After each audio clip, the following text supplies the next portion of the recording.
Ce sermon aujourd'hui est en fait la dernière dans une série que nous faisons depuis la Noël presque.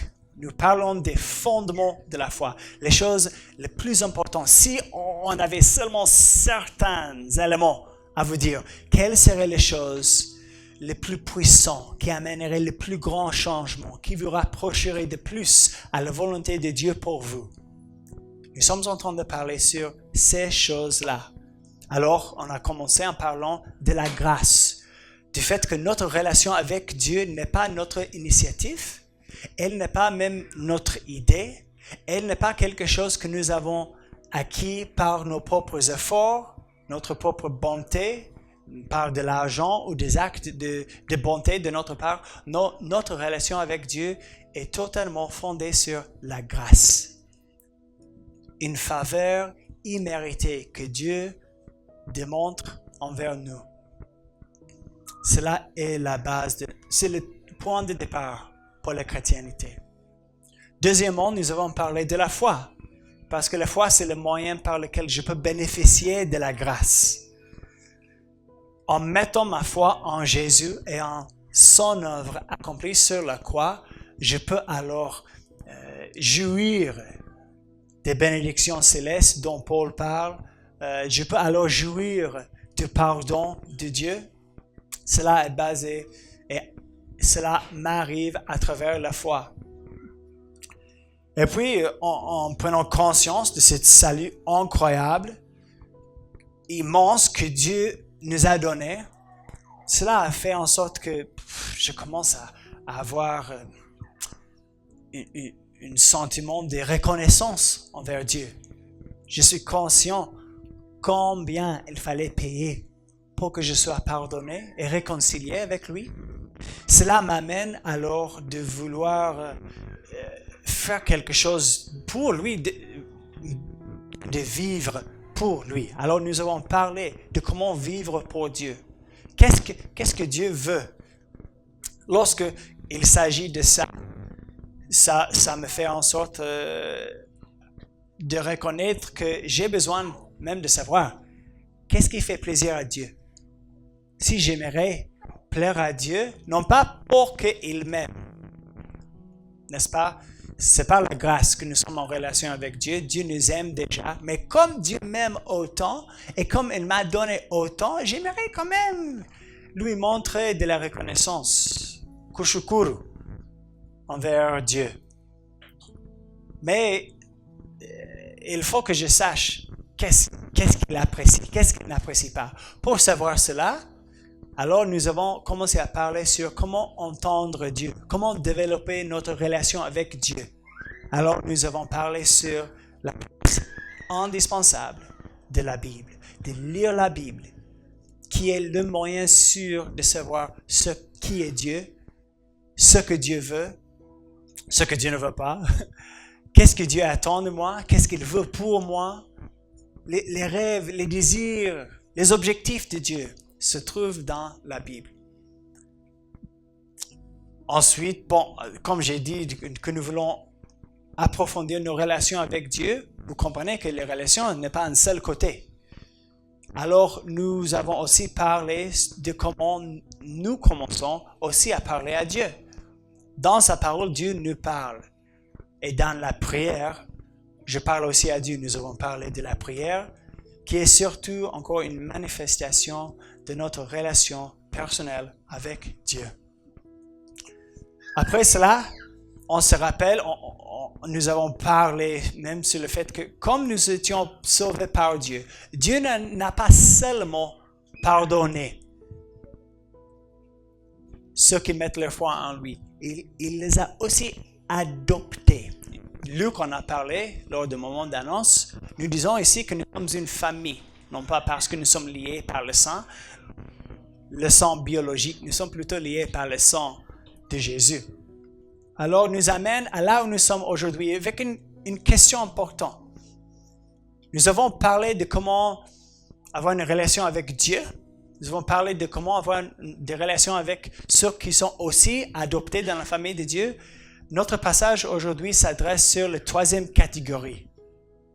Nous n'avons pas parlé sur comment interagir avec ceux qui ne sont pas dans la famille de Dieu.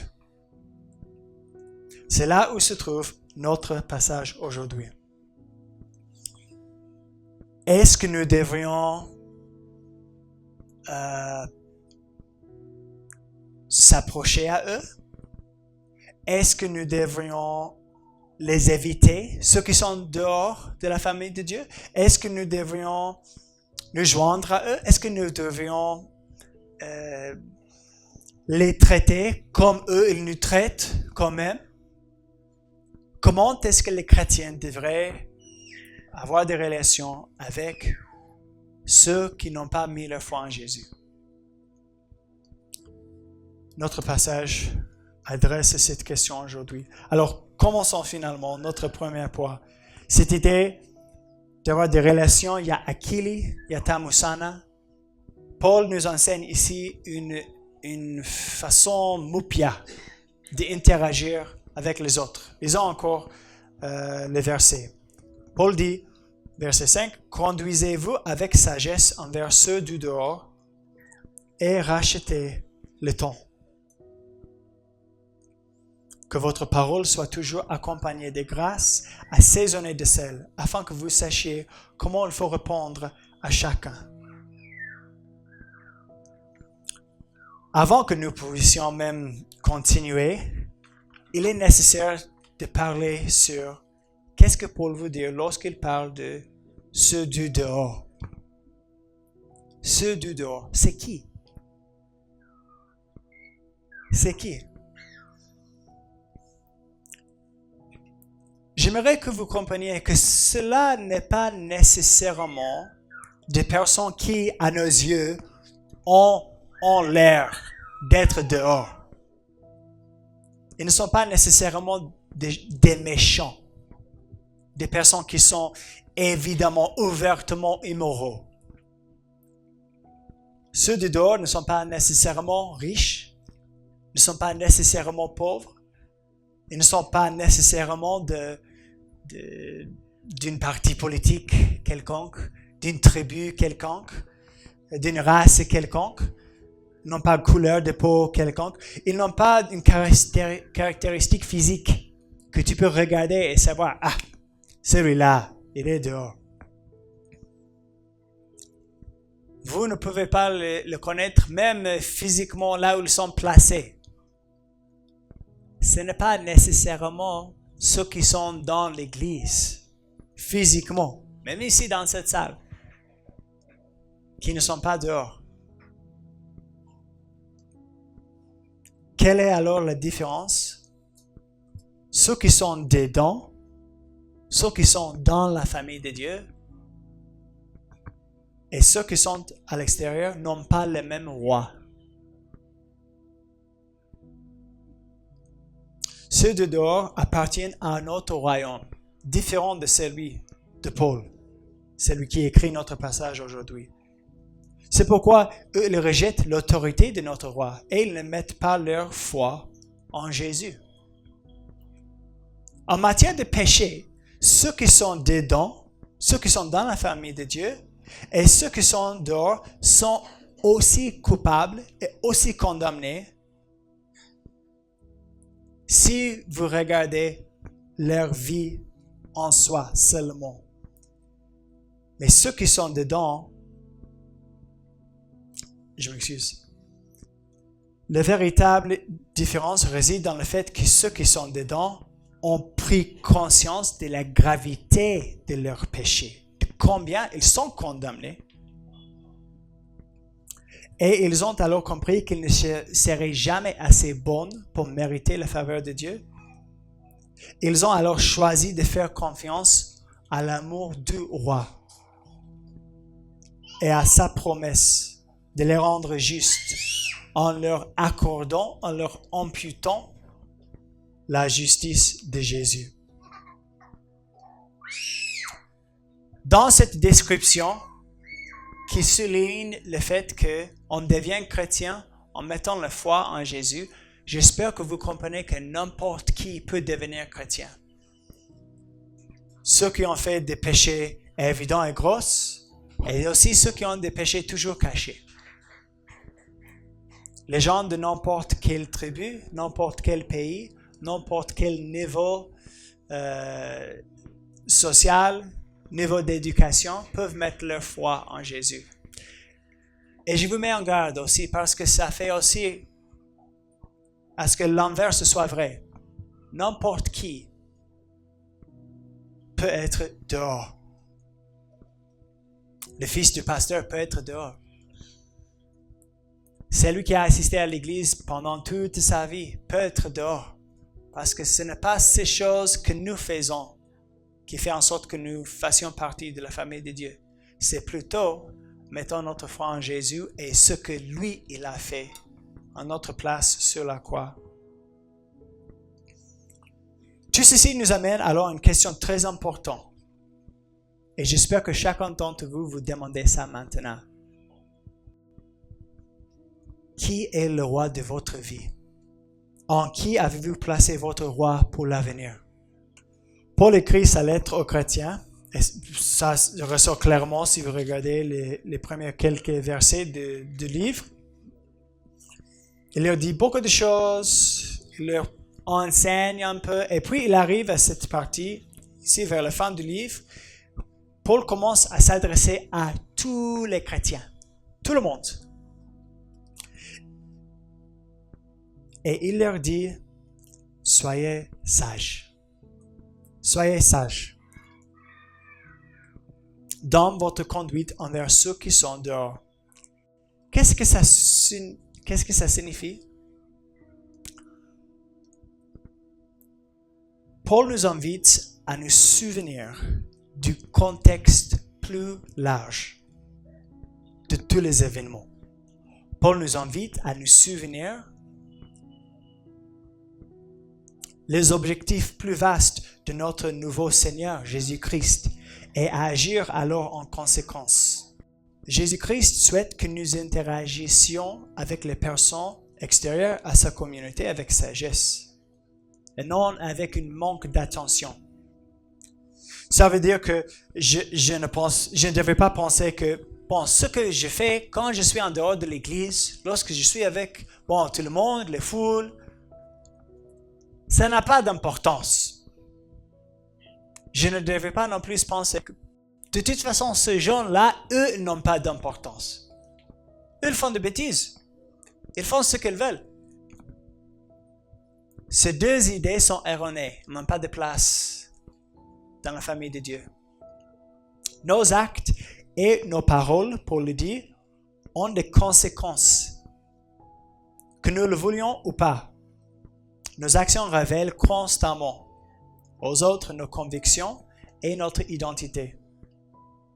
Paul nous exhorte alors à la sagesse. Paul nous donne ici une instruction précise qui comporte deux éléments.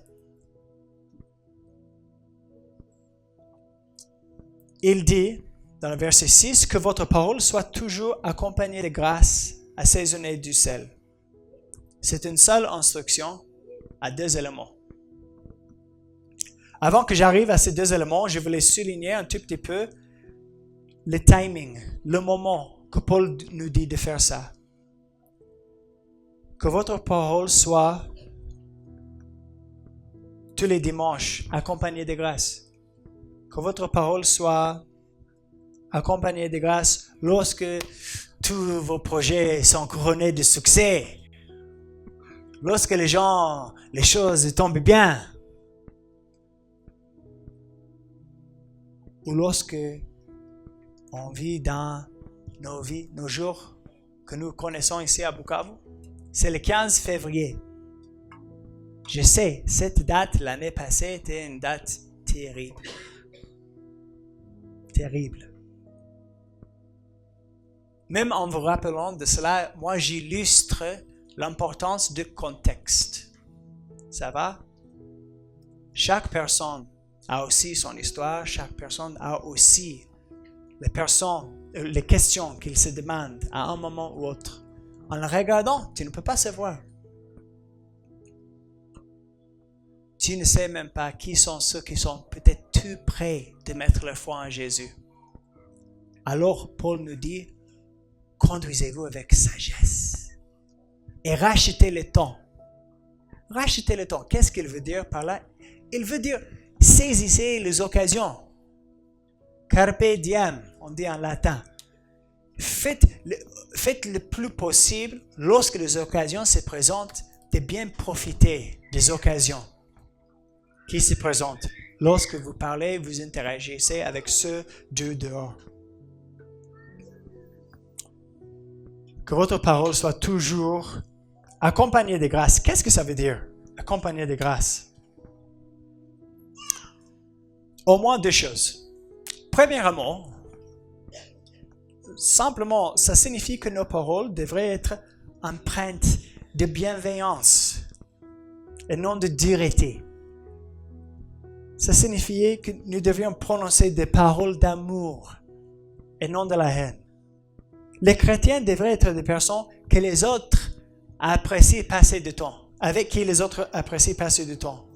Parce que nous avons tendance à encourager les autres, à être douces dans nos paroles avec les autres, à les soutenir, à leur dire qu'ils ont de valeur aux yeux de notre roi. Que nous devrions permettre à la grâce de Jésus-Christ de faire partie intégrante de nos propos. Qu'est-ce que je veux dire par cette expression, la grâce de Jésus-Christ? Faut-il vraiment préciser quelque chose au sujet de Jésus? Oui. Et voici pourquoi. Prenez l'image d'un ambassadeur. Quel est le travail d'un ambassadeur? Un ambassadeur est envoyé de son royaume de citoyenneté vers un autre pays, une autre nation. Et là, il représente les souhaits, les politiques, les intérêts de qui? De lui-même? Non. Il représente les politiques, les souhaits, les désirs du souverain de son pays, de citoyenneté. Vous me comprenez? Que ce soit roi, que ce soit premier ministre, que ce soit président. L'ambassadeur n'est pas là pour son propre compte. De toute façon, un bon ambassadeur. Si les chrétiens sont des ambassadeurs, il est normal que nous parlions de notre roi. Si nous ne mentionnons jamais Jésus, alors malgré tout un tas de discours sympas et gentils, les autres ne vont pas comprendre l'origine de ce discours plaisant. Et pour être plus explicite, ceux de dehors qui n'ont pas mis leur foi en Jésus, ils ne seront jamais sauvés simplement parce qu'ils ont entendu que je les disais quelque chose d'agréable. Qu'est-ce qui va les sauver? C'est de découvrir la grâce de Jésus-Christ. Or, des fois, je peux parler d'une manière qui fait en sorte que les gens ne veulent pas m'écouter. J'espère que vous me comprenez. Si je ne parle pas avec cette bienveillance dont je vous ai parlé, il est peu probable que lorsque je commence à parler sur Jésus explicitement, que les autres s'intéressent à ce que je vais leur dire. N'est-ce pas? Je m'en fiche à ce que l'autre me dit après qu'il m'a injurié. N'est-ce pas? Pour les chrétiens, il est normal que de temps en autre, nous parlons avec des personnes dehors de Jésus, qui peuvent être, je le souligne encore, qui peuvent être dans l'Église, mais que nous parlons à eux de son amour et aussi de leurs besoins, de son amour. Nous devrions parler de ces deux choses régulièrement.